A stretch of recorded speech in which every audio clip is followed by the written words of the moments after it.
আজকে আমি আপনাদের এমন একটা প্রসেস শেয়ার করব যেই প্রসেসের মাধ্যমে আপনারা শত শত ক্লায়েন্ট পাবেন এবং ক্লায়েন্টগুলা আপনাদের কাজ দিতে বাধ্য। এখন মনে করেন যে যেসব ক্লায়েন্ট গুগলে নতুন বিজনেস স্টার্ট করেছে এবং সেই ওয়েবসাইটের মাধ্যমে সে বিভিন্ন ধরনের প্রোডাক্ট সেল দিতে চাচ্ছে। এখন তার ওয়েবসাইটটা একদম নতুন, যেখানে ট্রাফিক বা ভিজিটর আসার চান্স খুবই কম।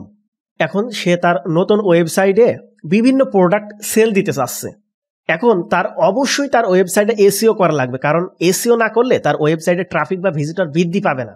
এখন মনে করেন যে একজন ক্লায়েন্ট সে গুগলে একটা বিজনেস স্টার্ট করেছে, সে এই জায়গায় বিজনেসটা স্টার্ট করেছে তার টার্গেট, এবং সেই জায়গা থেকে সে যেন একটা ভালো প্রফিট নিয়ে যেতে পারে, এইটাই হচ্ছে তার টার্গেট। এখন তার যদি সেই ওয়েবসাইট থেকে বা সেই বিজনেস পারপাস থেকে তার যদি ভালো একটা প্রফিট নিয়ে যেতে হয়, তাহলে অবশ্যই তার বিজনেস ওয়েবসাইটে ভালো ট্রাফিক বা ভিজিটর আসতে হবে। কারণ ভালো ট্রাফিক বা ভিজিটর যখন তার ওয়েবসাইটে আসবে তখনই কিন্তু তার ওয়েবসাইটে সেলস বৃদ্ধি পাবে। যখন তার ওয়েবসাইটে ট্রাফিক বা ভিজিটর আসবে না তখন কিন্তু তার সেলস বৃদ্ধি পাবে না, যার কারণে তার লাভ হবে না। এখন আমাদের এমন টার্গেট রাখতে হবে যে টার্গেটটা হচ্ছে যে মনে করেন যেই সব ক্লায়েন্ট গুগলে তার নতুন বিজনেস স্টার্ট করেছে, আমাদের টার্গেট হবে সেই সব ওয়েবসাইটগুলো খুঁজে বের করা এবং সেই সব ওয়েবসাইটের ওনারদের সাথে যোগাযোগ করা। যারা কাজ পারেন তারা হতাশ হবেন না, তারা এই সিক্রেট ভিডিওটা দেখেন, দেখলে আপনারা শত শত ক্লায়েন্টগুলো খুঁজে বের করতে পারবেন এবং সেই সব ক্লায়েন্টের Facebook, Twitter, LinkedIn, Instagram, Gmail এবং সরাসরি তার ওয়েবসাইটের মাধ্যমে তাদের সাথে যোগাযোগ করতে পারবেন এবং সেই প্রজেক্টগুলো আপনি নিতে পারবেন।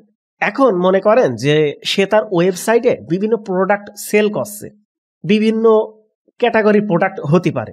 এখন মনে করেন সে যদি তার ওই পেজগুলা পারফেক্টভাবে এসইও না করে তাহলে কিন্তু তার ওয়েবসাইটে ট্রাফিক বা ভিজিটর একেবারে আসবে না। চলেন আমরা কিভাবে এইসব ক্লায়েন্টগুলা খুঁজে পেতে পারি এবং তাদের কাছ থেকে কাজগুলা নিতে পারি। আপনারা সবাই গুগলে চলে আসবেন। আসার পরে আপনাদের কাজ হচ্ছে যে আপনারা গুগলে এসে myip.ms শপিফাই লিখে সার্চ করবেন। myip.ms শপিফাই লিখে সার্চ করবেন। সার্চ করার পর আপনারা চলে আসবেন যে ওয়েবসাইট লিস্ট অন দিস, এই সাইডে চলে আসবেন। এই সাইডে আসার পরে আপনারা নিচে আসবেন। এই জায়গায় আপনারা দেখতে পারবেন যারা নিউ বর্ন বেবি খুব কম সময়ের ভিতরে বিজনেস ওয়েবসাইট লঞ্চ করেছে শপিফাই, সেই সব ওয়েবসাইটের লিস্ট পেয়ে যাবেন এই জায়গায়। এরা খুব কম সময়ে মানে কয়েক দিনের ভিতরে তারা বিজনেসটা লঞ্চ করেছে শপিফাই ওয়েবসাইটের মাধ্যমে। যারা আমার এই এসইও কমপ্লিট কোর্সটা দেখেছেন তারা জানে যেটা ওয়েবসাইট কিভাবে এসইও করতে হয়, কিভাবে গুগলের ফার্স্ট পজিশনে র্যাঙ্কিংয়ে নিয়ে আসতে হয়। তারা দেখেছে যে কিভাবে ওয়ার্ডপ্রেস ওয়েবসাইট এসইও করতে হয়, উইক্স ওয়েবসাইট এসইও করতে হয়, শপিফাই ওয়েবসাইট এসইও করতে হয়। আমাদের কাজ হবে যে আমরা এই শপিফাই ওয়েবসাইটগুলার ভালোভাবে দেখব যে পারফেক্টভাবে তারা এসইও করেছে কিনা। যদি এসইও পারফেক্টভাবে না থাকে তাহলে আমরা তাদের সিওর সাথে যোগাযোগ করব বা সেই ওয়েবসাইটের মালিকের সাথে যোগাযোগ করব এবং তাদের সাথে কন্ট্যাক্ট করে কাজটা নেব। তার আগে আপনারা সবাই গুগল এসে একটা এক্সটেনশন অ্যাড করে নেবেন। এক্সটেনশনটার নাম হচ্ছে এসইও কক। এসইও কক এক্সটেনশন চলে আসবেন, এসে পরে অ্যাড করুন, অ্যাড এক্সটেনশন। তারপরে আপনারা এই যে এই বাটনে ক্লিক দিবেন, দেওয়ার পরে এই পিন আইকনে একটা টিক মার্কে দিয়ে দেবেন, তাহলে এই জায়গায় আপনার শো করবে এসইও কক এক্সটেনশন। মনে করেন যে এসইওর জন্য ফ্রিতে একটা বেস্ট এক্সটেনশন থাকতে হলে সেটা হচ্ছে এসইও কক। এক কথায় গরিবের এক্সটেনশন বলতে পারেন। এইটা একটা উদাহরণ দিই তাহলে মনে করেন যে আপনি ভালোভাবে বুঝতে পারবেন একটা সিক্রেট বিষয়টা। এখন মনে করেন যে আপনি একটা বিজনেস স্টার্ট করেছেন বা আপনি মনে করেন যে আপনার এলাকার আশপাশে একটা দোকান দিয়েছেন। এখন আপনার টার্গেটটা কি থাকে ভাই বলেন তো? আপনার টার্গেট থাকে যে আমার এই দোকানে বেশি বেশি করে মানুষ আসবে এবং আমার প্রোডাক্টগুলো সেল হবে এবং লাভ হবে। আপনার টার্গেট কিন্তু এইটাই থাকে। যখন আমাদের ক্লায়েন্ট সে যখন গুগলে বিজনেস স্টার্ট করেছে, বিভিন্ন ক্যাটাগরির প্রোডাক্টগুলো সেল করছে, তার টার্গেট থাকবে যে আমার ওয়েবসাইটে যে কোনো কায়দায় ট্রাফিক বা ভিজিটর নিয়ে আসতে হবে। যখন তার ওয়েবসাইটে ট্রাফিক বা ভিজিটর বৃদ্ধি পাবে তখন কিন্তু তার ওয়েবসাইটে সেল বৃদ্ধি পাবে এবং সেল বৃদ্ধি হওয়ার কারণে তার ভালো একটা প্রফিট আসবে। এখন আপনি যে দোকান দিয়েছেন ওই দোকানে যদি মানুষজনই না আসে তাহলে সেই জায়গায় কি তার আপনার প্রোডাক্টগুলো সেল হবে? কখনোই হবে না। আর সেল না হলে আপনার লাভও হবে না, তখন আপনি হতাশ হয়ে যাবেন, আপনি বিজনেসে লাভ হতে পারবেন না।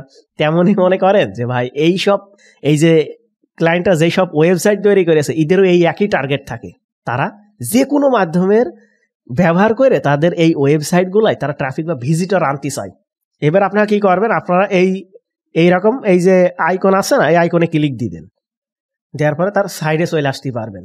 এইভাবে এই সাইটগুলা দেখবেন এবং দেখবেন যে যেই সাইটগুলাই কন্ট্যাক্টের জন্য ফেসবুক তারপরে বিভিন্ন মাধ্যমগুলো আছে নাকি, যদি সেই মাধ্যমগুলো থাকে তাহলে সেই সাইডে প্রবেশ করবেন, আর যদি সেই মাধ্যমগুলো না থাকে তাহলে বের হয়ে চলে আসবেন। কারণ এই জায়গায় শত শত ওয়েবসাইট আছে, আপনার কোনো প্যারা নেই ভাই, সিল মোডে থাকেন। শুধু কনফিডেন্ট রাখতে হবে আপনার ভিতরে যে আমি কাজ শিখেছি, আমি কাজ করব, আমি হতাশ হব না। আপনার ভিতরে যদি কনফিডেন্টটা থাকে না তাহলে দেখবেন যে আপনার কেউ হারাতে পারবে না। আর আপনি যদি মনোবল হারিয়ে ফেলেন, কনফিডেন্ট হারিয়ে ফেলেন, মন দুর্বল করে ফেলেন, তাহলে যে কেউ কিন্তু কব্জা করে নেবে, আর আপনি ভালো কিছু করতেও পারবেন না সেই জায়গা থেকে। এই জন্য কনফিডেন্টের সাথে কাজ করতে হবে। ক্লায়েন্টের সাথে যখন কমিউনিকেশন করবেন তখন নার্ভাস হয়ে গেলে হবে না, তার সাথে ভালোভাবে কনফিডেন্টের সাথে কমিউনিকেশনটা করতে হবে, যাতে সে কাজ দিতে বাধ্য হয়। তাকে ইমপ্রেস করার চেষ্টা করতে হবে। যখন তার দুর্বলতা কটা আপনি বলবেন তখন সে এমনি ইমপ্রেস হতে বাধ্য। এই সাইডে যাই, এই দেখেন সে কি কি প্রোডাক্ট সেল দিচ্ছে, এই সব সাইটগুলো এইভাবে দেখবেন, এইভাবে তাদের সাইটগুলায় আসবেন। আসার পরে আপনাদের কাজ হবে যে সে যেই প্রোডাক্টগুলা তার ওয়েবসাইটে সেল দিচ্ছে সেই প্রোডাক্টগুলো ওপেন করবেন। ওপেন করার পরে এইটা Ctrl+C দিয়ে কপি করে নেবেন, নেওয়ার পরে এই জায়গা থেকে বের হয়ে আসবেন, আসার পরে এই জায়গাটা নিউ ট্যাব নেবেন, নেওয়ার পরে এই জায়গায় সার্চ দেবেন, তারপরে তার এই প্রোডাক্টগুলো ওপেন করবেন। ওপেন করার পরে আপনার টার্গেট থাকবে, আপনি এসইও ককে আসবেন, আসার পরে ডায়গন এসএসসি আসবেন।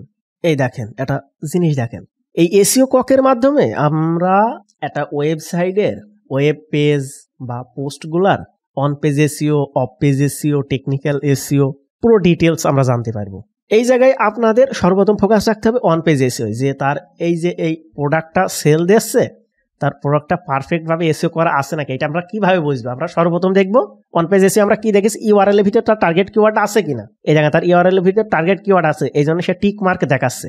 2 নম্বর স্টেপ ছিল কি, তার টাইটেলের ভিতরে টার্গেট কিওয়ার্ডটা থাকতে হবে। আপনারা দেখেন যে এই জায়গায় টাইটেলটা ইউজ করেছে না, এই টাইটেলটা পারফেক্ট না, কারণ একটা পারফেক্ট টাইটেল আছে 10 থেকে 70 ক্যারেক্টারের ভিতরে রাখলে সেটা হচ্ছে এসইও ফ্রেন্ডলি পারফেক্ট টাইটেল। সে কিন্তু 95 ক্যারেক্টার ইউজ করেছে, তাহলে তো কি তার টাইটেলটা অবশ্যই অপটিমাইজ করতে হবে।